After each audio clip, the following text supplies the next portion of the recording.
പ്രിയപ്പെട്ട എൻ്റെ 8ാം ക്ലാസ്സിലെ മക്കളെ, ഒരു പ്രധാനപ്പെട്ട ചോദ്യവുമായിട്ടാണ് ഇന്ന് ഞാൻ ഇപ്പം നിങ്ങളുടെ മുമ്പിൽ വന്നിരിക്കുന്നത്. ഈ ചോദ്യത്തിന് പ്രത്യേകത എന്താ പറയുക, ഇതെന്തായാലും പരീക്ഷ പേപ്പറിലുണ്ട്, അല്ലെ ക്വസ്റ്റ്യൻ പേപ്പറിലുണ്ട്, അതെന്തായാലും വരും എന്ന സാറിന് പൂർണ്ണ വിശ്വാസമുള്ളത് കൊണ്ടാണ് ഈ ചോദ്യം തന്നെ ഞാൻ എടുത്തിരിക്കുന്നത്. അതിലൊന്ന് എന്താണെന്നറിയോ, നിങ്ങൾക്ക് കഥാപാത്ര നിരൂപണം തയ്യാറാക്കാനാണ്. എന്താണ് കഥാപാത്ര നിരൂപണം? അതിനുശേഷം എന്താണ് കഥാപാത്ര നിരൂപണം എന്ന് പറഞ്ഞിട്ട് മതിയല്ലോ നമ്മൾ ഏത് കഥാപാത്രത്തെക്കുറിച്ചാണ് പറയാൻ പോകുന്നതെന്ന്, അല്ലേ? അപ്പം കഥാപാത്ര നിരൂപണം ചെയ്യുമ്പോൾ നമ്മൾ എന്തൊക്കെയാണ് ചെയ്യേണ്ടത്? ആദ്യം നമ്മൾ ചെയ്യേണ്ടത് എന്താണെന്നറിയോ, ആ കഥാപാത്രത്തിൻ്റെ വേഷവിധാനങ്ങൾ, സ്വഭാവം, ഇങ്ങനെയുള്ള കാര്യങ്ങളെക്കുറിച്ച് കൃത്യമായൊരു ധാരണ കൊടുക്കണം.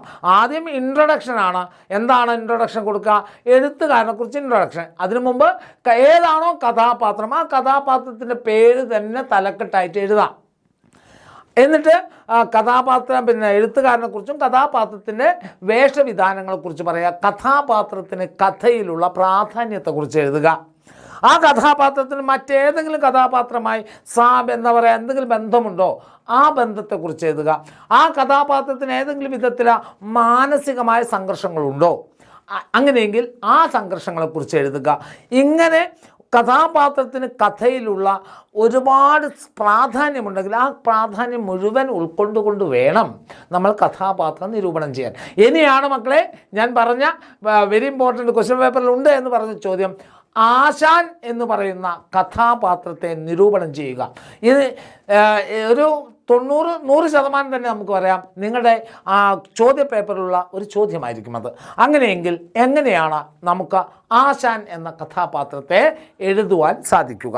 ആദ്യം നമുക്ക് പറയാം എന്താണ് ഉണ്ണികൃഷ്ണൻ പുതൂരിൻ്റെ അനുഭവങ്ങളുടെ നേർരേഖകൾ എന്ന കൃതിയിൽ കീർത്തിമുദ്ര എന്ന പാഠഭാഗത്തെ ഏറ്റവും പ്രധാനപ്പെട്ട ഒരു കഥാപാത്രമാണ് ആശാൻ എന്ന് പറയുന്നത്. 88ാമത്തെ വയസ്സിൽ കീർത്തിമുദ്ര എന്ന അംഗീകാരം ലഭിക്കുന്നതിന് വേണ്ടി അവസാനത്തെ അരങ്ങേറ്റം, ആ അരങ്ങേറ്റത്തിന് വേണ്ടി ചുട്ടികുത്താൻ അണിയറയിൽ ഒരുങ്ങി നിൽക്കുന്ന ആശാനെ അവതരിപ്പിച്ചുകൊണ്ടാണ് കഥ ആരംഭിക്കുന്നത്. കണ്ടോ, ഇൻട്രൊഡക്ഷനായി, അല്ലേ? ഇനിയോ 13ാമത്തെ വയസ്സിലാണ് ആശാൻ കച്ച കെട്ടാൻ തുടങ്ങിയത്. ആ 13ാമത്തെ വയസ്സ് തുടങ്ങി ഇന്ന് 88 വയസ്സിൽ എത്തി നിൽക്കുമ്പോൾ 75 കൊല്ലം നീണ്ടു നിൽക്കുന്ന കലാസപര്യയാണ് ആശാൻ്റെ കലാജീവിതം എന്ന് പറയുന്നത്. ആശാനെ സംബന്ധിച്ചിടത്തോളം കലാസന്നിധി എന്ന് പറയുന്നത് ദൈവസന്നിധിക്ക് തുല്യമായിരുന്നു. അച്ചടക്കവും പ്രയത്നിക്കാനുള്ള ശീലവും ഉണ്ടെങ്കിൽ ഏതൊരാൾക്കും കലാകാരനാവാമെന്ന് തൻ്റെ ജീവിതം കൊണ്ട് തെളിയിച്ച കഥാപാത്രമാണ് ആശാൻ എന്ന് പറയുന്നത്. ഇനിയോ ആശാൻ കലയും ഒന്നും ശാശ്വതമല്ല ഭൂമിയിൽ എന്ന് പറയാനുണ്ടായ പ്രധാനപ്പെട്ട ഒരു കാരണമുണ്ട്. ആശാന് ഒരു പ്രണയിനി ഉണ്ടായിരുന്നു, അല്ലേ? ആരാണ്? മോഹിനിയാട്ടക്കാരി കുഞ്ഞുലക്ഷ്മി, അല്ലേ? തൻ്റെ യൗവനത്തിൽ താൻ ആടിയിരുന്നത് ഏത് വേഷമാണ്? സ്വയംവര കൃഷ്ണൻ്റെ വേഷമാണ്. ആ സ്വയംവര കൃഷ്ണൻ വൃന്ദാവന തീരത്തെ രാധ, സ്വയംവര കൃഷ്ണനായി അഭിനയിക്കുമ്പോൾ വൃന്ദാവന തീരത്തെ രാധയായി താൻ എപ്പോഴും കുഞ്ഞുലക്ഷ്മിയായിരുന്നു കണ്ടിരുന്നത്. എന്നാൽ അതെല്ലാം തനിക്ക് നഷ്ടപ്പെട്ടു.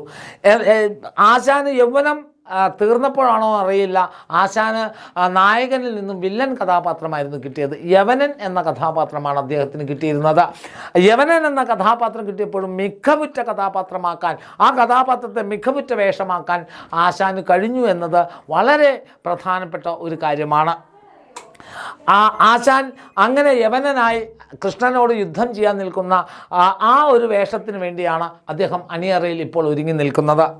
അങ്ങനെ ഒരു പട്ടാണിയുടെ രൂപഭാവമുള്ള വേഷവിധാനങ്ങളോടുകൂടി യവനൻ വേദിയിൽ എത്തുന്നതും കാത്ത് ജനസഹസ്രങ്ങൾ കാത്തിരിക്കുന്നുണ്ടായിരുന്നു. ആ ജനസഹസ്രങ്ങൾ കാത്തിരിക്കെ ആ കാത്തിരിപ്പിന് വിരാമം കുറിച്ചുകൊണ്ട് ആശാൻ എന്ന കഥാപാത്രം വേദിയിലേക്ക് എത്തുന്നു. ആശാൻ കൃഷ്ണനുമായുള്ള ദ്വന്ദ്വയുദ്ധം നടന്നുകൊണ്ടിരിക്കെ പടവെട്ടി വീണ യോദ്ധാവിനെ പോലെ ആശാൻ വേദിയിൽ തളർന്നു വീഴുന്നു. ആശാനെ പിന്നണിക്കാരും മദ്ദളക്കാരുമൊക്കെ വന്നു തൊട്ടെങ്കിലും ശരീരം തണുത്തിരുന്നു, ശ്വാസോച്ഛ്വാസം നിലച്ചിരുന്നു. ഒരു കലാകാരന് കിട്ടുന്ന ഏറ്റവും വലിയ അംഗീകാരമായ താൻ ഇഷ്ടപ്പെട്ട വേഷത്തിൽ ആടിത്തിമർത്തുകൊണ്ടിരിക്കെ മരണം സംഭവിക്കുക എന്ന ആ ഒരു ഭാഗ്യം ആർക്ക് ലഭിച്ചിരിക്കുന്നു? ആശാന് ലഭിച്ചിരിക്കുന്നു. ഇങ്ങനെ ഇത്ര എഴുതി. ഇനി അവസാനം നമ്മൾ കൺക്ലൂഷൻ പാർട്ടിൽ എഴുതുമ്പോൾ എന്ത് എഴുതണം? കലയെ നെഞ്ചോട് ചേർത്ത, കലയ്ക്ക് വേണ്ടി ജീവിതം ഒഴിഞ്ഞു വെച്ച, കലയെ ദൈവസന്നിധിയായി കണ്ട മഹാനായ ഒരു കലാകാരനെയാണ് ആശാൻ എന്ന കഥാപാത്രത്തിലൂടെ നമുക്ക് കാണാൻ സാധിക്കുക. ഇങ്ങനെ വേണം നമ്മൾ കഥാപാത്ര നിരൂപണം എഴുതാൻ. ഞാൻ വീണ്ടും പറയുന്നു എൻ്റെ മക്കളോട്, നാളത്തെ ക്വസ്റ്റ്യൻ പേപ്പറിൽ ഈ ചോദ്യമുണ്ട്. ഈ ചോദ്യം നിങ്ങൾ പഠിച്ചാൽ നിങ്ങൾക്ക് 6 മാർക്കാണ് മക്കളെ ലഭിക്കാൻ പോകുന്നത്. ഇങ്ങനെ തന്നെ എഴുതി പഠിക്കുക. അതുപോലെ ഇതുപോലെയുള്ള ഇതുപോലെയുള്ള ഒരുപാട് ട്രിക്കുകളും ഒരുപാട് ചോദ്യങ്ങളൊക്കെ നമ്മൾ വീണ്ടും കാണും. അപ്പോൾ മറന്നു പോകരുത്, 100% നിങ്ങൾക്ക് വരാൻ സാധ്യതയുള്ള ചോദ്യമാണ് ആശാൻ എന്ന കഥാപാത്രത്തെ നിരൂപണം ചെയ്യുക. ഓക്കെ ആണോ മക്കളെ? അപ്പോൾ ക്ലിയർ ആയിട്ട് ഓർത്ത് വെക്കുക, ആശാൻ എന്ന കഥാപാത്രം പഠിച്ചു തന്നെ എൻ്റെ മക്കൾ പോവാൻ ശ്രമിക്കുക. ഓക്കെ ആണോ?